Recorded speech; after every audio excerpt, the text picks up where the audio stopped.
ನಾವು ಒಂದು ಹಿಡಿ ಕೊತ್ತಂಬರಿ ಹಾಕೋಣ. ಇದು ಒಣಕೊಬ್ಬರಿ, ಅರ್ಧ ಈರುಳ್ಳಿನ ಹಾಕೊಳ್ಳೋಣ. ಅದಕ್ಕೆ ಬೆಳ್ಳುಳ್ಳಿ, ಹಸಿ ಶುಂಠಿ, ಒಂದು 2 ಲವಂಗ ಮತ್ತು ಮೆಣಸು, ಸ್ವಲ್ಪ ಚಕ್ಕೆ ಹಾಕ್ತೀನಿ.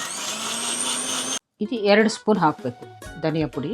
ಆಮೇಲೆ ಅರ್ಧ ಸ್ಪೂನು ಗರಂ ಮಸಾಲ ಹಾಕಬೇಕು. ಜೀರಿಗೆ ಪುಡಿ 1 ಚಮಚ ಹಾಕು. ಅರಿಶಿನ 1/4 ಚಮಚ ಹಾಕು. ಖಾರ ಪುಡಿ, ಅಚ್ಚ ಖಾರ ಪುಡಿನ 1 ಸ್ಪೂನು. ಇನ್ನು ಇದೊಂದು 4-5 ಸ್ಪೂನ್ ಹಾಕಬೇಕು. 4 ಲವಂಗ. ಈಗ ಈರುಳ್ಳಿ ಹಾಕಬೇಕು. ಈ 4 ಒಗ್ಗರಣೆಗೆ ಹಾಕ್ತೀನಿ. ಬೆಳ್ಳುಳ್ಳಿ ಒಂದು 4-5 ಕರಿಬೇವು ಹಾಕ್ತೀನಿ. ಕೆಂಪು ಹಾಕಿದ್ರೆ ಈ ಮಸಾಲ ಹಾಕಬೇಕು ಫ್ಲೇವರ್ಗೆ. ಇದಕ್ಕೆ ನಾನು ಕಾಲಿಫ್ಲವರ್ ಹಾಕ್ತಾ ಇದ್ದೀನಿ. ಈಗ ಕಾಲಿಫ್ಲವರ್ ಪಲ್ಯ ಆಗಿದೆ, ಈ ಕುದೀತಾ ಇದೆ. ಮ್ಯಾಗಿ ಮಸಾಲ ಮ್ಯಾಜಿಕ್ ಈ ಪೌಡರ್ ಹಾಕ್ತೀನಿ. ಈ ಅದ್ಭುತವಾದ ರುಚಿ ಬರುತ್ತೆ ನೋಡಿ. ಹಾ ಹಾ ಹಾ ಏನ್ ಘಮ ಘಮ ಬರ್ತಾ ಇದೆ ನಮ್ ಕಾಲಿಫ್ಲವರ್ ಪಲ್ಯ. ನಾನು ಆಸ್ವಾದಿಸ್ತಾ ಇದ್ದೀನಿ. ಅಬ್ಬಾ